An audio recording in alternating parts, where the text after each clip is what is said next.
Bueno, pues feliz sábado a todos. Vamos a afrontar una lección que siempre ha sido el tema más duro para comprender. Se titula Vivir como Cristo, pero versa toda la lección en ese choque que todos tenemos cuando leemos en la palabra de Dios pues que amemos a nuestros enemigos. Y vamos a analizar un poco todo ese proceso.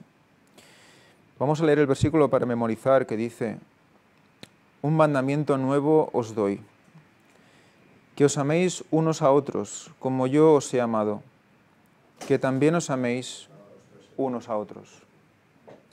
Como yo os he amado, que también os améis unos a otros. Bueno, vamos a analizar, aquí vemos en el día sábado cómo nos enseña, nos recuerda, ya lo estuvimos estudiando en unas lecciones anteriores, ese concepto de mandamiento nuevo os doy. Vamos a leer lo que dice aquí porque está bien explicado y creo que será bueno recordar. Contrariamente a lo que muchos piensan, el mandato de amar a nuestro prójimo no es una nueva enseñanza exclusiva del Nuevo Testamento. En el Antiguo Testamento, Dios ya había mandado a su pueblo: amarás a tu prójimo como a ti mismo. Levítico 19:18. Es el tercer capítulo de la Biblia. Y amarás al extranjero como a ti mismo. Levítico 19:34. Por lo tanto, Jesús no estaba dando un mandamiento nuevo en ese sentido, de que antes no se hubiera hecho.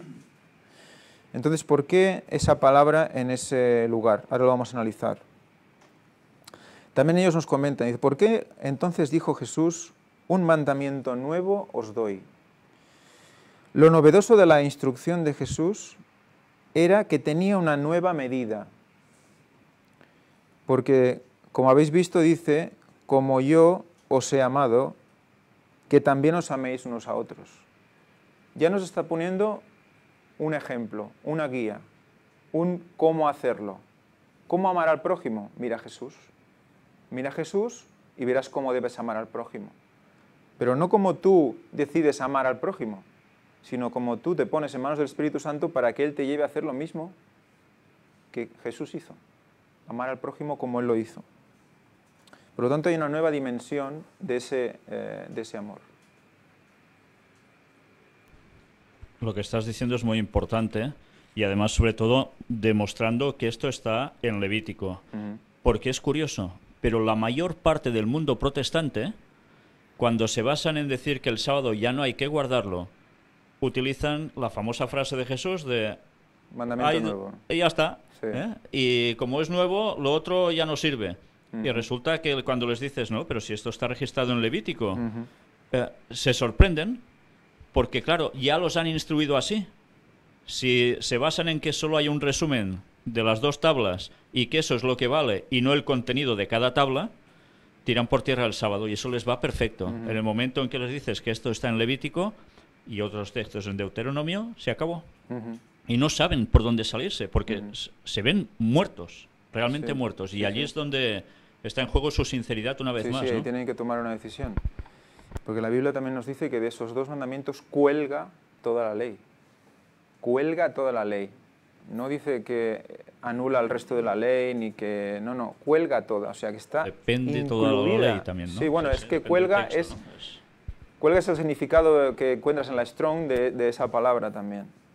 Que es o sea, cuelga está ahí, no la está llevando dentro. Lo envuelve, es como si lo envolviera y lo presentara completo en una sola frase. Dice, antes de la encarnación de Cristo los hombres no tenían una manifestación completa del amor de Dios. Ahora, a través de su vida y su muerte abnegadas, Jesús demostró el significado verdadero y más profundo del amor. Vemos un texto de una cita de Elena White que dice, el amor era el ambiente en el cual Cristo se movía, caminaba y trabajaba. vino a rodear al mundo con los brazos de su amor. Hemos de seguir el ejemplo presentado por Cristo y hacer de Él nuestro modelo, hasta que tengamos el mismo amor que Cristo, el mismo amor por el prójimo que Él manifestó por nosotros. Por lo tanto, ¿es imposible? No. Todo lo puedo en Cristo que me fortalece. Todo lo puedo. El mismo amor. El Nahuatl nos dice que eso es lo que debemos buscar. Por lo tanto, para ser de los 144.000, tenemos que llegar a eso.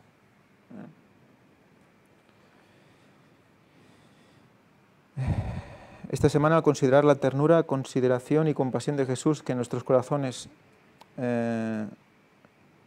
sean tocados y modelados por su principio divino de amor, que es la característica distintiva del cristianismo verdadero. La palabra nuevo en la Strong, la primera definición que nos encontramos es fresco. Fresco. O sea, no está diciendo algo que antes no estaba y ahora sí, sino que está cogiendo algo que estaba y lo refresca, lo regenera. Porque si veis kainos o kainotes, que son las dos palabras que se complementan, habla de fresco, regenerado, renovado. Hay una renovación de este concepto, va más allá. Como yo os he amado. La lección del domingo nos dice, ¿cómo vivió Jesús? Eso es clave. ¿Cómo vivió Jesús? Muchas veces hablando con mis hijos o hablando con otra gente, pensamos en nuestro día a día, en nuestra manera de actuar diariamente y muchas veces tenemos dudas de qué hacer y qué no hacer, cómo hacerlo, ¿no? Y una pregunta básica es, ¿qué haría Jesús en este caso, ¿no? ¿Cómo actuaría Jesús? ¿No? Y muchas veces a mis hijos les digo, ¿tú crees que Jesús haría esto? Y rápidamente dicen no, o sí, ¿no? O sea que solo conocen a Jesús lo que lo conocen. Tampoco leen cada día la palabra de Dios. Pero el concepto que tienen de Jesús, ya rápidamente les hace ver si eso Jesús lo haría o no. Entonces eso tiene que funcionar, creo, igual con nosotros, ¿no? Y muchas veces creo que nos falta preguntárnoslo. Y muchas veces no haríamos algunas cosas de las que hacemos. Y no, ya nos lo preguntamos muchas veces para no tener que no hacerlas. Es que es la medida entre el bien o el mal, ¿no? Sí, Jesús. Sí. Solo con eso ya se identifica derecha e izquierda. Sí. ¿Cabrito o oveja? Nos dice la lección del domingo, su prioridad siempre estuvo centrada en los demás, no en sí mismo. No vino para ser servido, sino para servir. Recuerda Mateo 20:28. Pero quizás deberíamos reflexionar con esto, porque no está vendiendo el Vaticano y Cáritas y tal, que debemos estar por el prójimo, ayudar al prójimo, pase lo que pase. Eso no nos haría pensar que quizás nos estamos yendo por las obras y que la fe la estamos dejando a un lado y que estamos como comprando un trocito de cielo. Pues resulta que Jesús, cada vez que hablaba o restauraba a alguien y lo hacía por él, no se quedaba solo en la restauración física, iba más allá. Si os fijáis en la palabra eres sano, también se podía traducir, en las Biblias algunas ves la connotación que te pone un asterisco y te vas a buscar en la zona central y te explica que es también salvo. O sea, sano y salvo es la misma palabra. Por lo tanto, no solo se quedaba ahí, iba más allá, iba a buscar la salud espiritual, iba a buscar la salvación de esa persona. No se quedaba solo en la sanación física. Por lo tanto, debemos ver la profundidad del mensaje.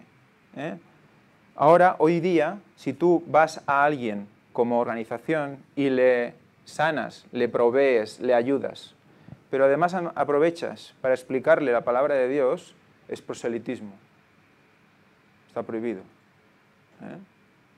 Consideran que estás aprovechándote de esa persona para meterle no sé qué ideas. ¿No es lo que hacía Jesús?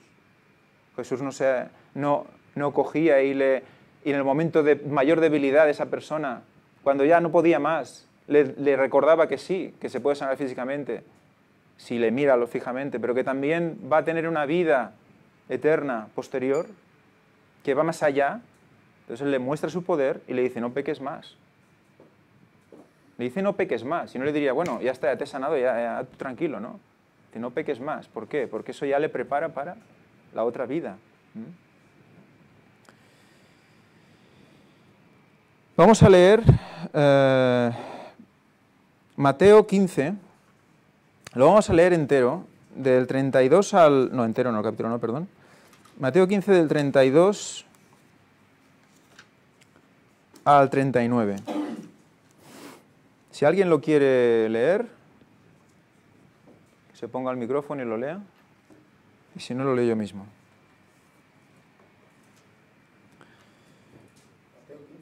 Del 32 al 39. Y Jesús, llamando a sus discípulos, dijo: Tengo compasión de la gente, porque ya hace 3 días que están conmigo y no tienen que comer. Y enviarlos en ayunas no quiero, no sea que desmayen en el camino. Entonces sus discípulos le dijeron: ¿De dónde tenemos nosotros tantos panes en el desierto para saciar a una multitud tan grande? Jesús les dijo: ¿Cuántos panes tenéis? Y ellos dijeron: 7, y unos pocos pececillos. Y mandó a la multitud que se recostase en tierra. Y tomando los 7 panes y los peces, dio gracias, los partió y dio a sus discípulos, y los discípulos a la multitud. Y comieron todos, y se saciaron, y recogieron lo que sobró de los pedazos, 7 canastas llenas, y eran los que habían comido, 4.000 hombres, sin contar las mujeres y los niños. Entonces, despedida la gente, entró en la barca y vino a la región de Magdala. Bueno, vamos a quedarnos primero con el primer versículo. Dice, Jesús, llamando a sus discípulos, dijo: tengo compasión de la gente, porque ya hace 3 días que están conmigo, y no tienen que comer, y no quiero enviarlos en ayunas, no sea que desfallezcan en el camino. O sea, se preocupa por cualquier cosa que nos acontezca. Nos va a proveer sobre todo lo que necesitemos. Nosotros nos tenemos que poner en sus manos. Dios proveerá. Hay muchos gentiles que cuando les digo Dios proveerá, me dicen, sí, bueno, ¿qué quieres decir? ¿Que ahora yo tengo que dejar de hacer ciertas cosas y ya me vendrá así como que... No, hombre, tú tienes que esforzarte, pero Dios proveerá. Primero Dios, su justicia, y luego proveerá. O sea, este ejemplo es un ejemplo de cómo Él, si tú le sigues, Él provee. Pero además, vamos a ver una presentación en PowerPoint sobre qué más podemos extraer de estos versículos. Vamos a hacer un pequeño paréntesis, porque a mí me llamó mucho la atención esta numerología especial. Si os fijáis, habla de que 3 días que están conmigo, 7 panes y unos pocos pececillos. Se hace expresa mención del número de panes, no de los pececillos. 7 panes. Y había 4.000 hombres, sin contar mujeres y niños. Hace especial mención de los hombres. Por lo tanto, ¿a alguien le suenan estos números? Teniendo en cuenta todo lo que hemos estado estudiando en las conferencias sobre el retorno de Cristo. 3 días, 3.000 años, o el 2.000 años y al tercer milenio viene Cristo. 7 panes, 7º milenio, viene Cristo. 4.000 hombres. ¿Cuándo se presentó Cristo a la humanidad? 4.000 años después de la entrada del pecado. Estaba en un solo momento de milagro, de expresión ante todos los suyos. En ese momento estaba diciendo todo esto. Hemos leído solo del 32 al 39, 7 versículos. ¿7? No puede ser. Interesante que precisamente al tercer día es cuando los tiene que saciar, ¿no? Sí. Hace 3 días que están conmigo. En el tercer día es cuando decide. Entonces, vamos a analizar en un momentito las palabras días y panes, o día y pan. Vamos a ver qué profundidad con todo esto. Cuando lo encienda, quizás irá. Vale. Día, griego gemera, femenino con 5610, implicación de un derivado de gemai, sentarse, similar a la base de G1476. Es curioso que todos se sentaron alrededor de él cuando les dijo que se pararan, que se sentaran, que proveería la alimentación. Significa manso, es decir, gentil. Día, es decir, literalmente, espacio de tiempo entre el amanecer y la noche.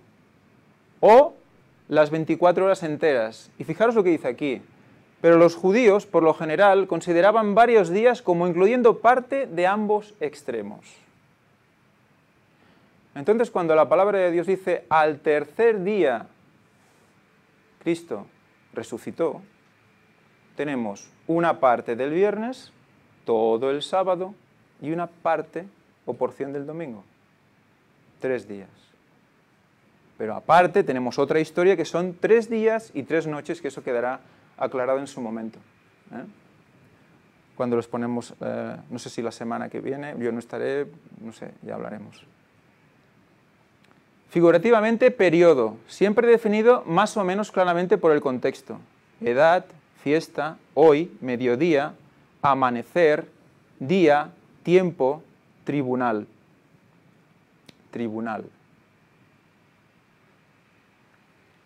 Vimos que nos referenciaba a 5610 por implicación. Aparentemente palabra primaria, hora. O sea que dentro de día, también hora.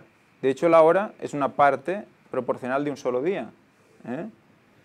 Literalmente o figurativamente, anochecer, avanzado, hora, momento, tiempo. O sea, fijaros cómo dentro de la palabra día tenemos hora, y esa hora va más dirigida hacia la hora avanzada, hacia el anochecer. Dice jora, O sea, sí, jora, que en castellano. Sí, jora, hora, sí. Es que la H y la J además en muchos idiomas se complementan, se quita una y se pone otra. O sea que fijaros, es curioso. Luego nos referenciaba también al 1476, que es la base de la palabra, que era similar a esta, hedraíos, si os fijáis, gemera, hedraíos, de un derivado de gezomai, sentarse, sedentario, es decir, por implicación, inmovible, firme, inmovible. O sea que cuando dice del día y la hora nadie sabe, ese día y esa hora, que es la misma palabra, utiliza la misma palabra, ese día, esa hora, que está todo implicando un anochecer, ese día, esa hora, es inmovible, es firme, por definición. Por definición, no puede ser, no, el día anterior o el día posterior. Ni se anticipa, ni se posterga. Ni se posterga. Inmovible. Ya no dice inmóvil, inmovible. O sea, que nadie la puede postergar o adelantar. O sea, que cuando está marcado, está marcado. Y punto. Otra cosa es la sensación que uno pueda tener respecto a ese evento. Exacto, que es lo que define la palabra de Dios en muchos casos, ¿no? Adelantar o retrasar es la sensación personal que podamos tener nosotros, ¿no? Pero es impresionante que en una sola definición de día ya tengamos una explicación factible en 3 diapositivas de que cuando él pone 3 días, tercer día ya clavado. No podía pasar un día más de ese momento para alimentar a la multitud, para dar el mensaje de su segunda venida.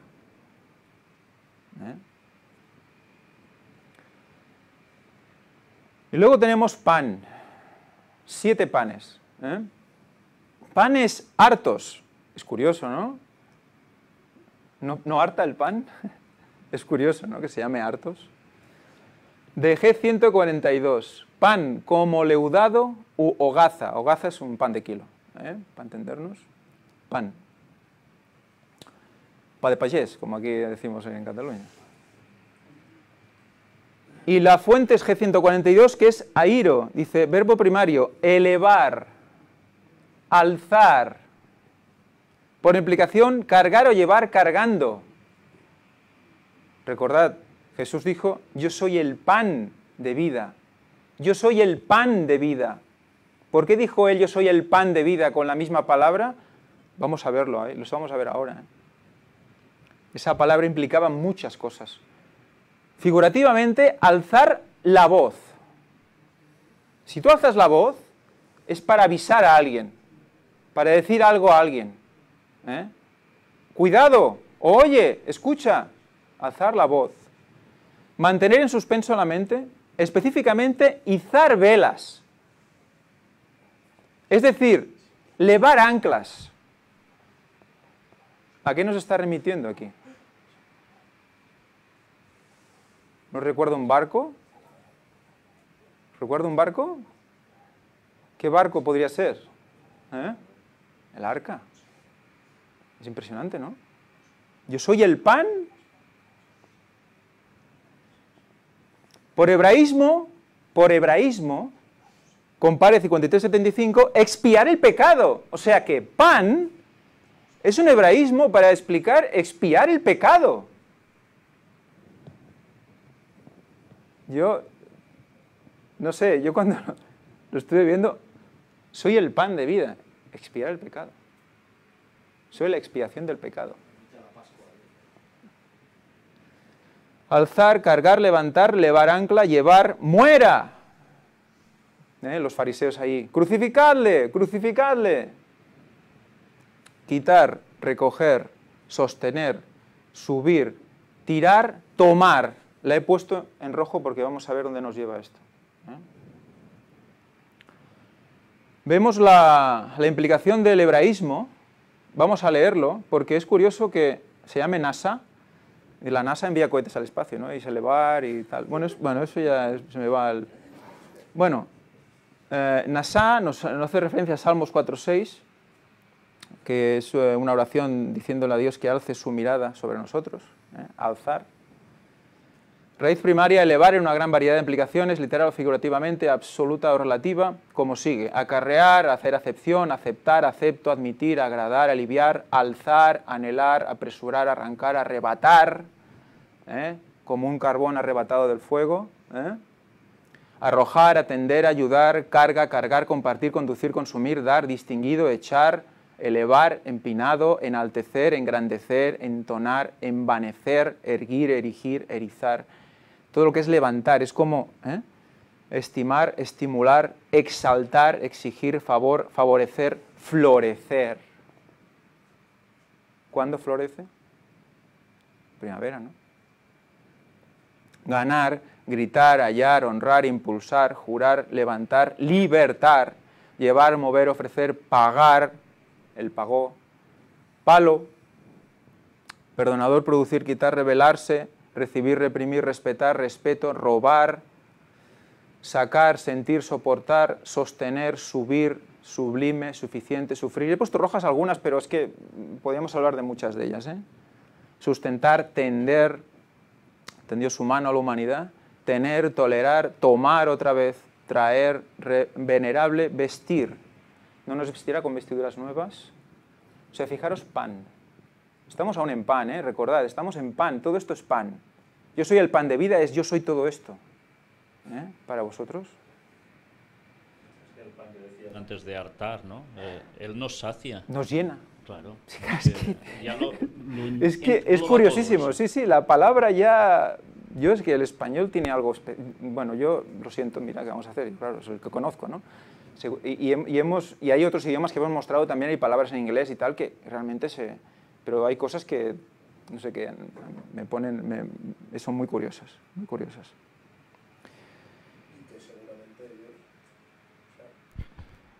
Yo creo que la riqueza quizá de ahora el versículo yo soy el pan de vida es conocer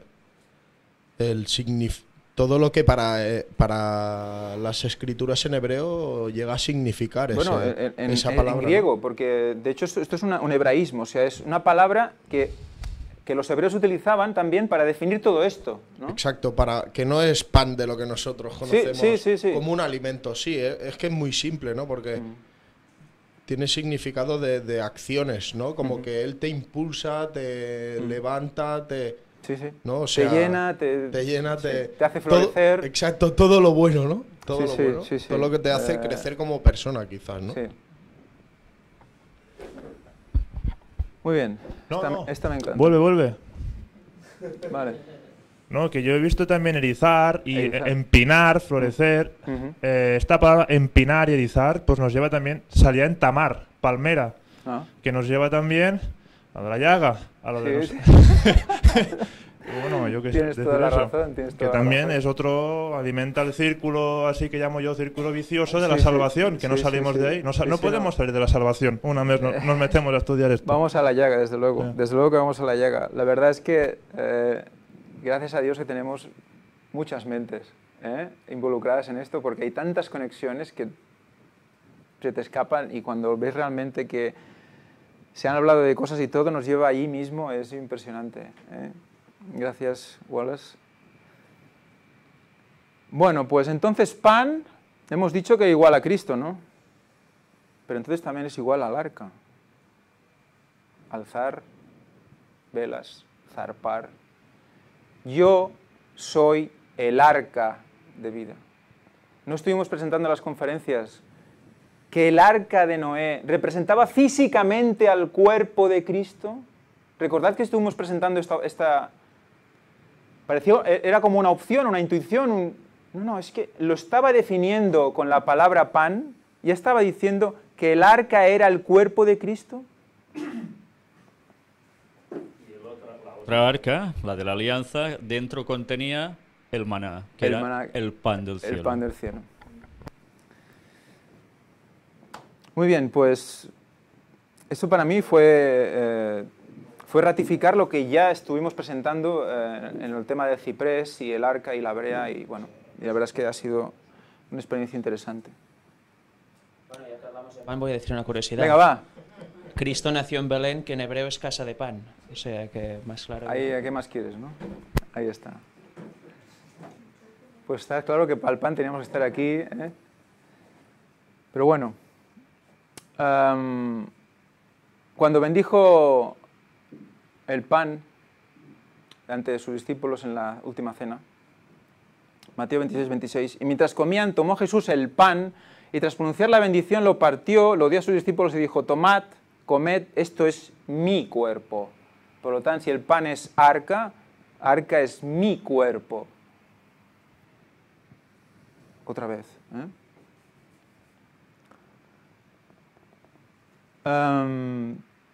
¿Y qué dice Elena White del pan?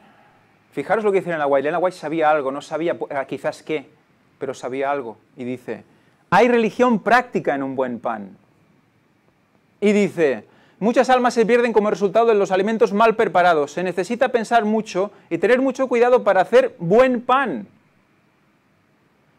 Pero en un pan bien hecho hay más religión de lo que muchos se figuran. ¿Por qué? ¿Por qué? Fijaros la conexión impresionante con la Reforma Pro Salud solo con el pan.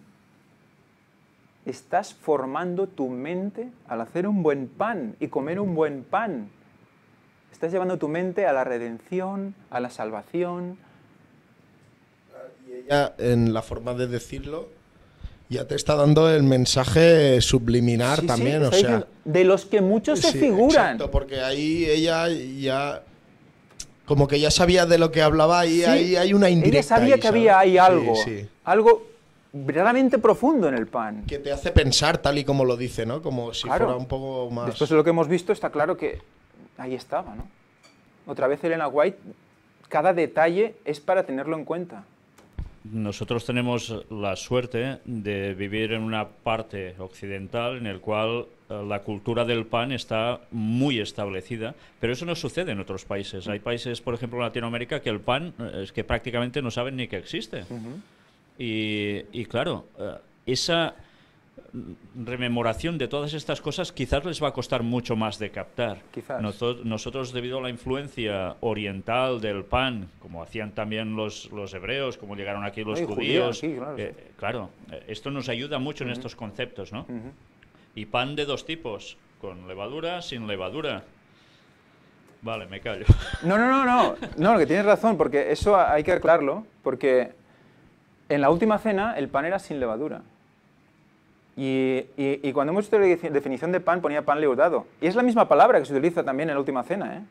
O sea que esa palabra pan es la misma en los dos sitios. No era una palabra para definir si uno era leudado o no. No le interesaba esto al autor. Le interesaba mostrar que pan significaba lo que significaba. Eso que le interesaba mostrar, que cuando él decía parto el pan, estoy partiendo mi cuerpo.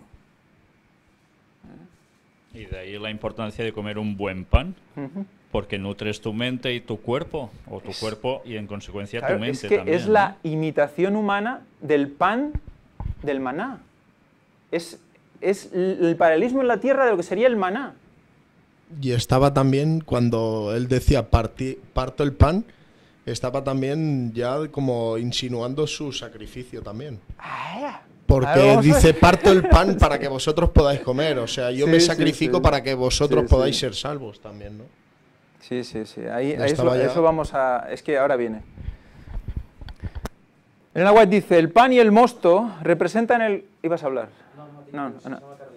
¿Sí? Bueno. El pan y el mosto representan el cuerpo y la sangre de Cristo. Así como el pan fue quebrado, es lo que Rafa decía ahora, y el vino vertido sobre la cruz del cuerpo de Cristo fue quebrantado y su sangre derramada para salvarnos. Por lo tanto, ahora Elena White nos asocia las definiciones. De manera que al comer el pan y beber el vino, expresamos que creemos en esto, que nos arrepentimos en relación al pan. Por lo tanto, el pan, ¿qué es? El pan quebrado es arrepentimiento. ¿Por qué no debemos orar antes de comer, antes de partir el pan? Antes de partir el pan y darlo y compartirlo. Estamos recordando el arrepentimiento. El pan partido es arrepentimiento de nuestros pecados, que recibimos a Cristo. ¿Qué es lo que representa recibimos a Cristo? El vino vertido. El vino vertido, o sea, la sangre vertida, representa que recibimos a Cristo nuestro Salvador. Y lo representamos en parte en el bautismo, porque salió sangre y agua. Aquí que es importante que el pan sea sin levadura, porque Cristo era puro. Si el pan que partió la Santa Cena tenía que ser sin levadura, porque la levadura representa el pecado. Sí. Si es su cuerpo, ha de ser sin levadura porque es sin pecado, sin mancha. Sí. Por lo tanto, ahí es importante también que sea sin levadura. Porque un poco de levadura leuda toda la masa, o sea que un poco de pecado, una doctrina falsa, ya te envía a sitios que de nunca más saldrás. Así que es un concepto paralelo que...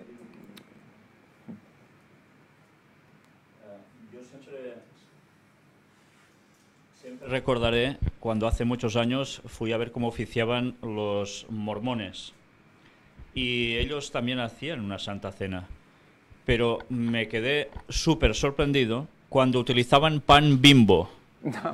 O sea, ya si el pan Bimbo es malo de por sí, pues encima pan Bimbo, que todo es un leudado extraño, eso, una cosa que nadie sabe ni que tiene ese pan, ¿no? Aparte de leche y azúcar. Claro, entonces sorprende realmente cómo una desviación del texto bíblico puede llevarte a hacer prácticamente aberraciones. Una hogaza es crosta. Tiene que haber crosta. Si no, no hay hogaza. Si no, no es una hogaza de pan. Tiene que tener una crosta gruesa, además. Cuando usas el diccionario hogaza, es una crosta gruesa. O sea, que cuando la rompes, y luego, se quiebra. Lo que hemos de tener presente, representan o simbolizan el cuerpo de Cristo. No es el cuerpo de Cristo. Que esa es la explicación que da el catolicismo y que es capaz de decir auténticas bestialidades que luego hasta se lo comen, ¿no? Lo que está diciendo aquí es que el arca es el cuerpo de Cristo, no que el pan es el cuerpo de Cristo. El pan está diciendo que el arca es el cuerpo de Cristo. Eso, fijaros el detalle, O sea que ahí llegamos a la llaga, que es donde Wallace nos estaba diciendo. Y vamos a acabar con Lucas 9, 23, 24. ¿Por qué? Digáis, pues aquí no sale pan, ni sale día, ni sale nada. Bueno, pues sí que sale. Y decía a todos, si alguno quiere venir en pos de mí, y esto es lo que quería comentar la semana pasada, pero me dejé el librito en casa, y digo, mira, quizás era para presentarlo ahora, y decía a todos, si alguno quiere venir en pos de mí, niéguese a sí mismo, tome su cruz cada día y sígame. Tome su cruz cada día. Resulta que tome, de tomar, que hemos visto antes, tomar, ¿recordáis tomar?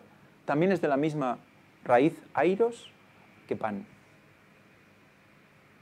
O sea que ese tomar, tomar la cruz, tomar nuestra cruz, implica todo lo que hemos leído. Todo. Quería decir que es curioso como generalmente siempre todos los temas que nosotros, que se tienen aquí, lleva siempre a las mismas cosas. Y principalmente siempre lleva a la cruz, ¿sí? a negarse a nosotros, a negar nuestro yo. Y es interesante que siempre que voy a presentar un tema de predicación, siempre va enlazado parte con escuela sabática. Entonces, como Dios, no sé, prepara la situación. Sí, va uniendo todos los conceptos, pero sí me llama la atención esto, que toda la Biblia en sí, en cada uno de los temas que se presenta, va englobado todo, y todo nos lleva ahí, a la cruz. Todo está unido. Porque todo el que quiera salvar su vida la perderá, y todo el que pierda su vida por causa de mí, éste la salvará. Y recordemos, tomar. Y entonces aquí me gustaría reforzar ese significado, figurativamente alzar la voz. Tome su cruz, eleve su cruz, alce su voz. Nos toca predicar. Nos toca predicar. Norberto escribe un texto, Éxodo 13:6, que nos lo recuerda. 7 días comerás pan sin leudar y el 7º día será fiesta para Jehová. Una vez más, la relación entre este tipo de pan y la cantidad de días con lo que eso significa. Sí. O sea que, bueno, también veo que la gente parece ser que se cuestiona si el pan entonces hay que comerlo, no sé si lo estamos viendo bien, si hay que comerlo leudado o sin leudar siempre. Yo creo que hay que tomarlo leudado con levadura madre, no con levadura química. Porque pensar que la levadura eleva el pan. Y aquí el significado de elevar, empinar, erizar, todo es un aumento de volumen. El pan se eleva y queda hinchado. Y también creo que ahí, bueno, nos está enseñando cosas también. Como siempre tiene las dos vertientes. Sí, claro. Yo creo que no debemos negar el pan con levadura, lo que sí que la levadura debe ser tal como Elena White la explica que debemos hacer. Es que es más, recordemos que precisamente la Pascua la celebraron con pan sin leudar por las prisas, significando que no había tiempo a leudarlo. O sea que normalmente se leudaba de alguna manera, ¿no? Tenían que deshacerse de toda la levadura y todo lo que tuviesen leudado en la casa. Coge el micro cuando... Perdón, digo que tenían que deshacerse de toda la levadura que tuvieran en casa y de cualquier producto que estuviera leudado, cualquier cualquier sobra de pan o de otros productos. Es que estaban en la fiesta de pan y era así. No era fiesta. Bueno, pues Lucas 9, 23, 24, cuando dice venir en pos de mí, si buscáis en la Strong, quiere decir volverse hacia mí, poner tu mirada fija en mí. Y tome, del G142, quiébrate, arrepiéntete como el pan se quebró cada día. Por lo tanto, mírame a mí cada día, quebranta tu corazón cada día, rebájate o baja hasta el fondo para subir baja al abismo para subir al cielo, pues es esto, está aquí en pan, está en este versículo. Aparte esto de esta frase que has dicho tú, volverse hacia mí, poner tu mirada fija en mí, es, bueno, como, o sea, yo, por ejemplo, yo como cristiano, ¿no?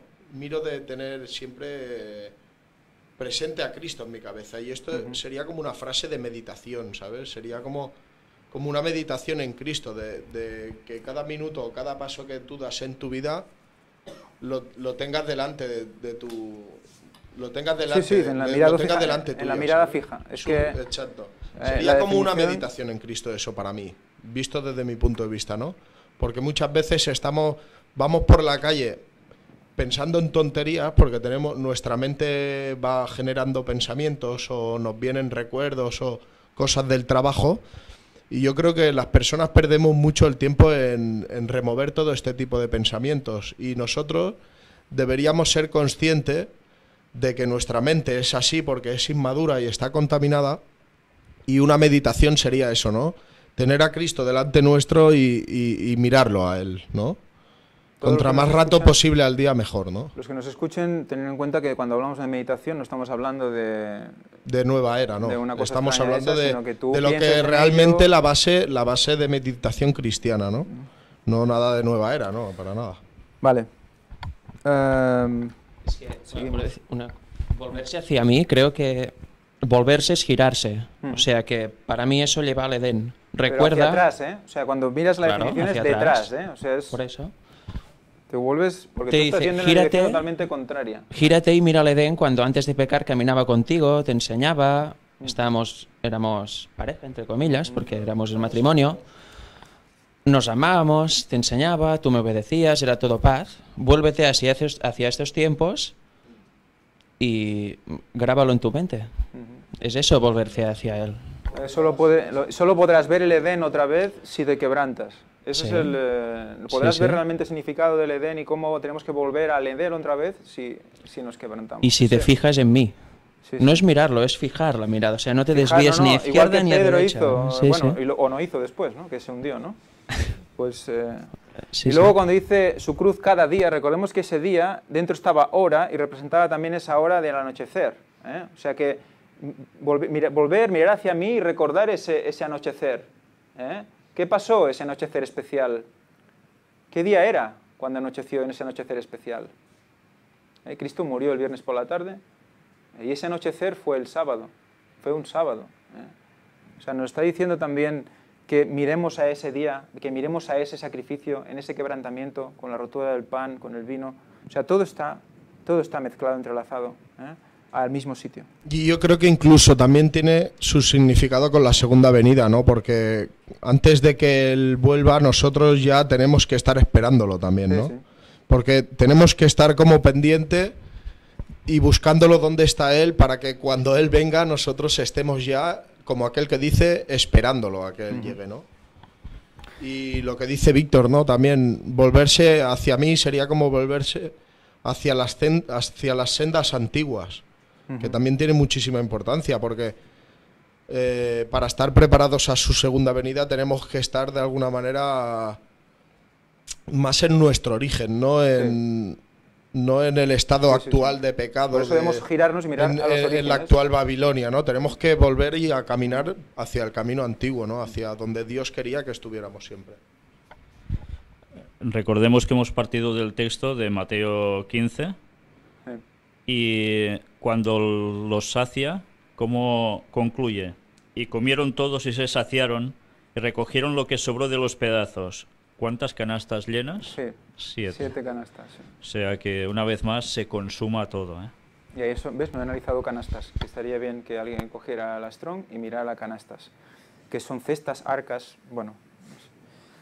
En todo caso,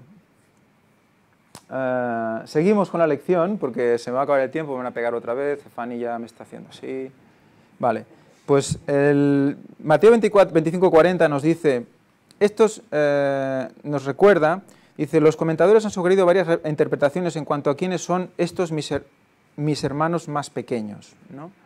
O sea, cuando dice que todo lo que hicieres a estos mis hermanos más pequeños me lo hicieres a mí, dice que hay unos eruditos que dicen que estos hermanos más pequeños son los apóstoles y otros misioneros cristianos, que otros eruditos dicen que estos hermanos más pequeños son seguidores en general.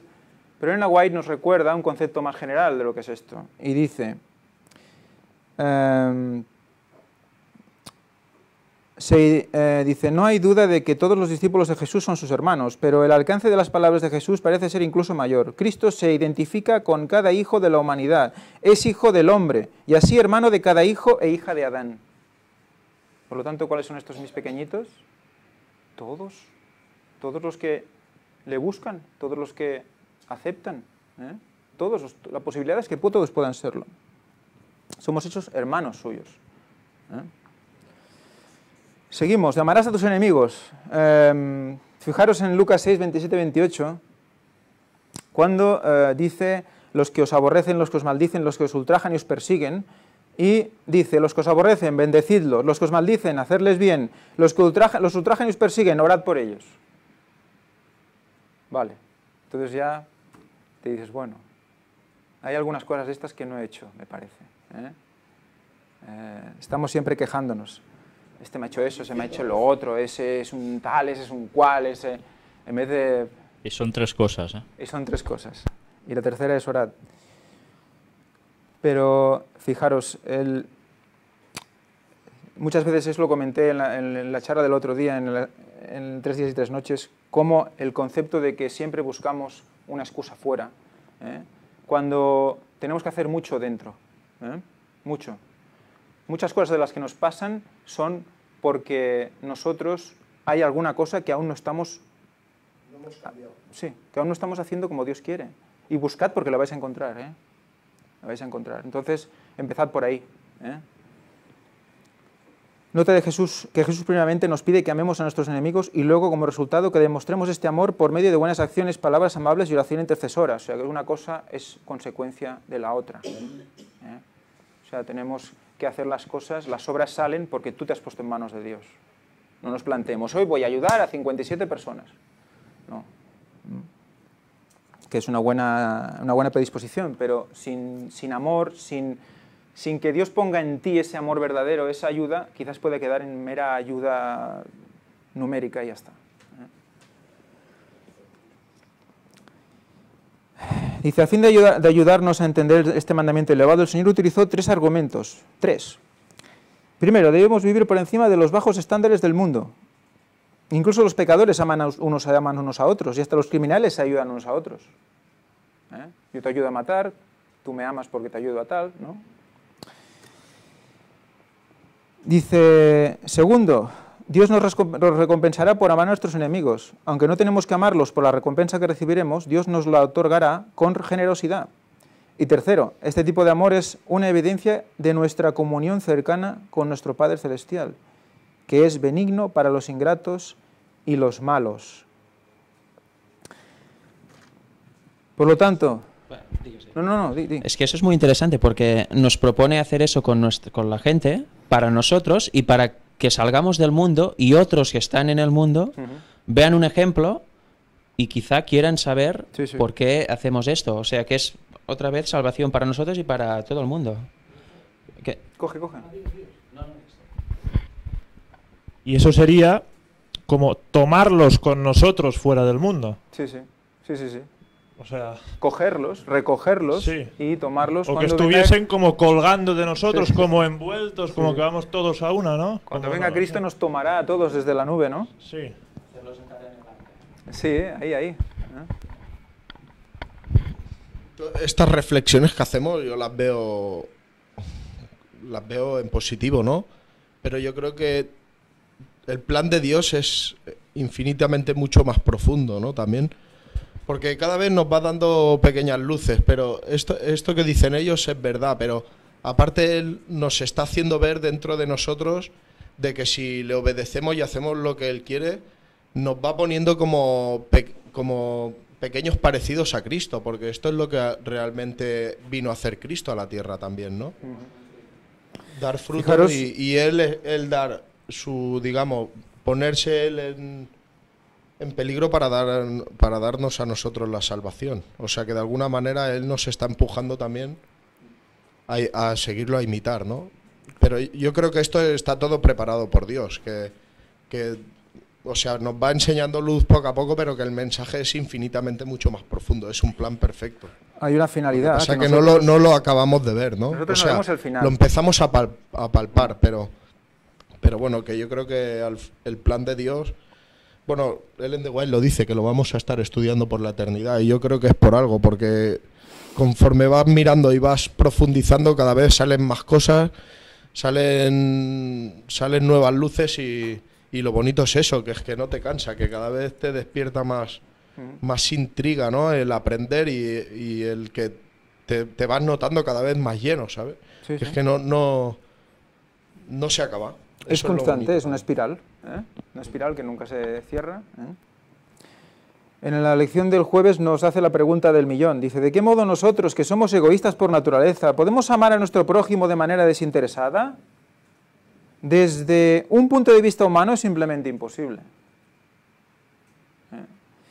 Por lo tanto, dice, Elena White nos recuerda, esta no es una medida o norma que no podamos alcanzar. Cada mandato o precepto que Dios ya tiene como base, cada mandato o precepto que Dios da tiene como base la promesa más positiva. Dios ha provisto los elementos, Dios ha provisto los medios, los elementos, para que podamos llegar a ser semejantes a Él.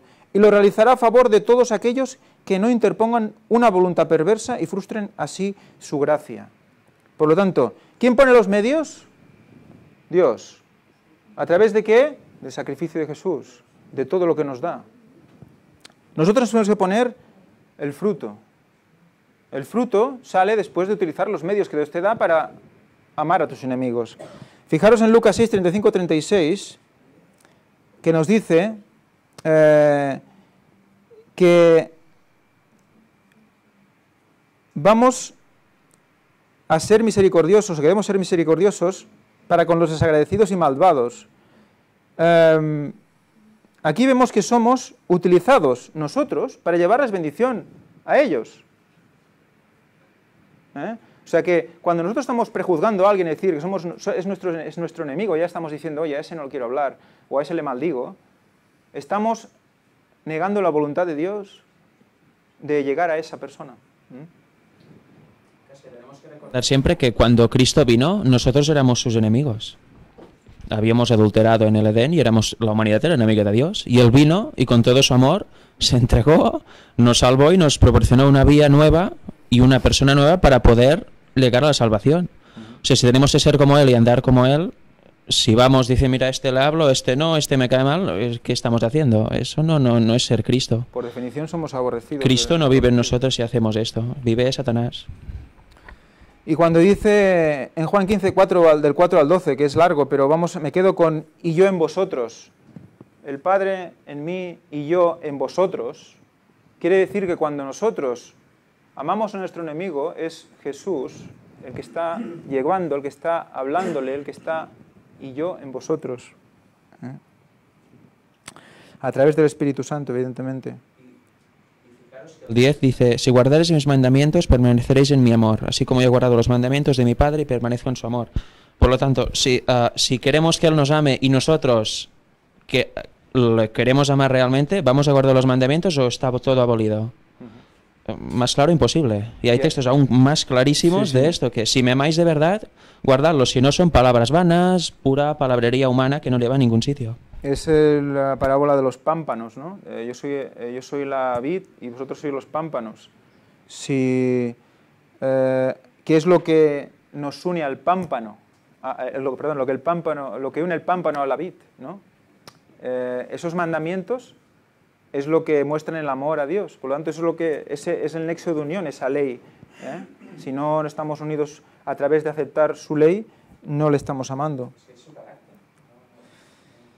Ya, a más saber, Dios, aparte de todo esto son muchas cosas, ¿no? Pero a mí lo que me hace decir ahora, ¿sabes?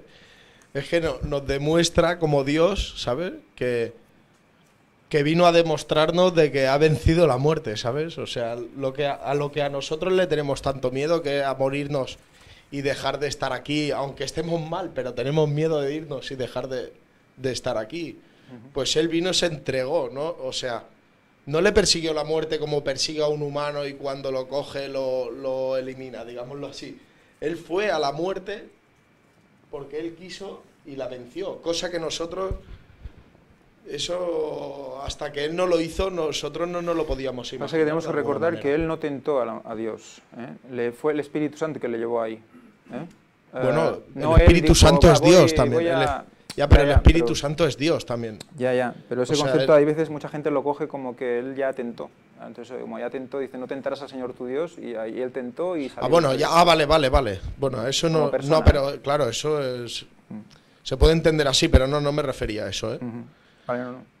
Pero yo a lo que me refiero es eso, ¿no? Que él ahí está demostrando en que tenemos que tener aún más fe en él, que él como Dios ha hecho cosas, no por tentación, digo, está bien que lo digas, pero que ha hecho cosas que a nosotros, al humano, nos puede dar cierta tranquilidad confiar en él, porque nosotros de forma hereditaria traemos muchos miedos, y uno de los miedos es la muerte, porque muchas de las personas no dan pasos por miedo, ¿no? Y pensar también en cómo venció la muerte Cristo, eso nos da, bueno, a mí por lo menos me da cierta seguridad, cierta tranquilidad también.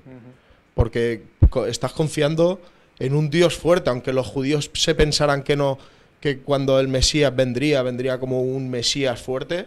Para mí lo que hizo es símbolo de aún más fortaleza de lo que quizás ellos esperaran. Claro, venció a la muerte. Lo que pasa que en su momento el hombre no estaba preparado para entender lo que Cristo hizo en la cruz, porque muchas cosas están sacándose ahora, después de 2000 años de sus sacrificios. Bueno, la verdad presente para entonces era una. Ahora Exacto, es otra. pero bueno, que eso para mí, ahora que se empieza a entender, te das cuenta del poder, ¿no? de Dios, realmente, ¿no? Para final. Recordemos también que el otro día salió en la conferencia que disteis. Hay una frase de lenguaje que es realmente impresionante. Dice, cuando Cristo, algo así, no es exacta, cuando Cristo murió en la cruz, la derrota de Satanás quedó asegurada, o algo así, o sea, no hay más, quedó asegurada su derrota. Puede hacer creer que no, puede engañarnos. O sea que el temor no tendría que existir, el temor satánico, que es el miedo. Solo tendría que existir el temor reverencial, que es el de Dios. Es que mirándolo desde esta perspectiva decimos, la parte dura está hecha. Ya solo queda que nosotros aceptemos esto y con la ayuda de Dios nos vayamos entregando para, si nos llega la muerte, tener la fe de volver a resurgir en la primera resurrección, o si no, pues ser de los 144.000. Pero es que es solo esto. Dice Y la Satanás Biblia- lo enmaraña todo de tal forma que al final acabas loco perdido, ay, con temores, miedos. Y eso es precisamente lo que no se puede tener, porque él ya lo venció en la cruz. Satanás no tiene nada que hacer, es un partido perdido. Ha salido ya perdedor. Y eso es nosotros mismos con nosotros. es que el temor es un demonio terrible que Satanás pone dentro y luego se manifiesta en orgullos, otras cosas, pero siempre queda. Por tanto, si no lo echamos fuera, siempre estaremos con ahí. Y si resulta que esto, sí, lo dice la Biblia, pero si es mentira. Y si la interpretación mía es incorrecta. Y si el otro... Es siempre este miedo que se tiene que eliminar por completo. La Biblia Ir a dice la que- sana doctrina. La Biblia dice que el que teme no es perfecto en el amor. Por lo tanto, cuando tengamos miedo, pensemos en eso, en ese pequeño detalle. Es el que nos falta amar. Por lo tanto, falta el poder, y para buscar poder ya sabemos lo que debemos hacer, a quién debemos acudir. Y también dice no temas, cree solamente. Por lo tanto... ¿No pienses? Bueno, hay que pensar, pero hay que pensar en una dirección concreta. Aquí es dirigir tu mente a una dirección concreta. Para hacerlo sencillo, es como una ecuación matemática, ¿no? Donde está el amor y Dios. Dice la palabra que Dios es amor. Y yo tengo aquí abierta 1 de Juan 4:18, que dice que en el amor no hay temor. Es decir, si Dios es amor y hay temor, en la ecuación falta Dios. Sí, no sí. tenemos a Dios. O sea, vamos muy mal. Si tenemos miedo de algo, de no llegar a fin de mes, de que tenga un familiar enfermo, de cualquier ansiedad, falta que tengamos de personalidad o lo que sea, que se manifiesta en orgullos, en avaricias, en no sé qué, ahí no está Dios, porque hay algún temor. Luego hay que diferenciar entre el temor-miedo, que estamos hablando, a temor las reverencia, cosas sí, del, eso. del mundo y el temer a Dios para tener sabiduría. Si no, no podemos distinguir las cosas del mundo. Y referente a esto del temor, si tú tienes un conocimiento firme y tu fe no se tambalea y conoces a Dios verdaderamente a través de la palabra y la Biblia, ¿por qué vas a temer a las cosas? Porque vas a temer a la muerte si, imagínate que no llegas a ser de los 144.000 y te mueres, pero es que luego te va a salvar, o sea, no te vas a morir en verdad. Tu alma no va a morir. El que teme, Sí, bueno, la gente lo pilla como que ya si no estás ahí no existes ya, ¿no? Son los vivos, que llegan vivos, pero no quiere decir que los muertos no se salven. Y luego también esto dice, yo soy Dios de vivos. Entonces, la gente que teme a la muerte es porque no conoce quién es Dios. Entonces el temor es hipnosis, porque si ya está vencido, ¿por qué tememos? Porque Satanás nos hace creer que no está vencido el miedo, que hay que ganarse no sé qué cosas. Entonces es hipnosis, nosotros vivimos en una hipnosis, en una nube de inputs que nos hacen temer. Temer además a las cosas del mundo. Y bueno, para acabar... ¿Puedo decir solo una cosita? Es que eso va mucho más allá. Claro que sí, pero es que no tenemos 3 horas.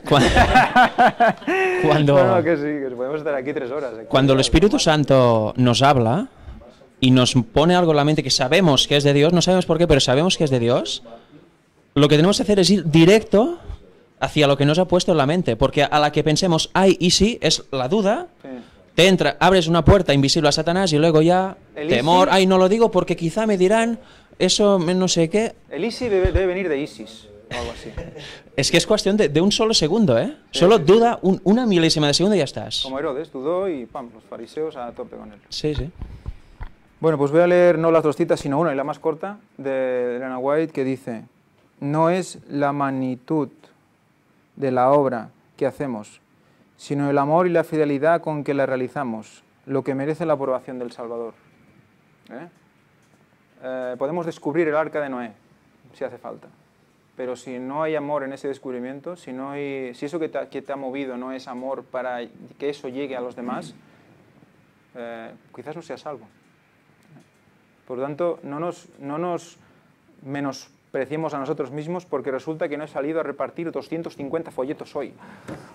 Por favor, que ojalá lo pudiéramos hacer todos de corazón, pero no nos midamos por eso, porque nosotros no podemos medirnos, eso es otra historia. Que nos salga de dentro, que Dios nos ponga esa cosa en nosotros, ¿qué debemos hacer? Quizás no los folletos, quizás hablar a tu padre, a tu madre, quizás es otra cosa. Pero no desfallezcamos porque no estamos haciendo un mini ministerio. ¿De acuerdo? Entonces, Dios nos lo pone... Es que esa es la clave, tenemos que hacer todo por amor a Dios, no para que, mira, voy a presentar eso porque luego me vendrán y dirán, oh, qué bien, qué estudioso eres. No. Es solo por amor a Dios. Te presento y te digo esto porque el Padre lo ha puesto en mí, quiero que te salves y solo lo hago por Él, no lo hago por mí mismo ni para que me digas nada, solo para que te centres en Dios y en Cristo. Eso es lo importante de hacer todo en la vida y más cuando se predica. Predicar para que el mensaje llegue de Cristo, del Dios, a través tuyo hacia ellos, no de ti hacia ellos. Tener siempre claro que todo lo que dices es fruto del Espíritu Santo que lo pone en ti. Que si fuera por ti, es que no saldría nada bueno, es imposible. No saldría otra cosa. Y recuerda, sus almas demandaré de tu mano.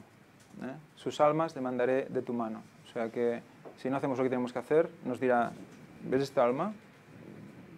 Ahí no hiciste lo que tenías que hacer. ¿Ves esta alma? Ahí tampoco hiciste lo que tenías que hacer. Por lo tanto, que no nos pase eso.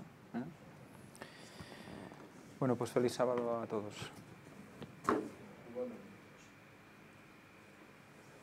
No lo sé.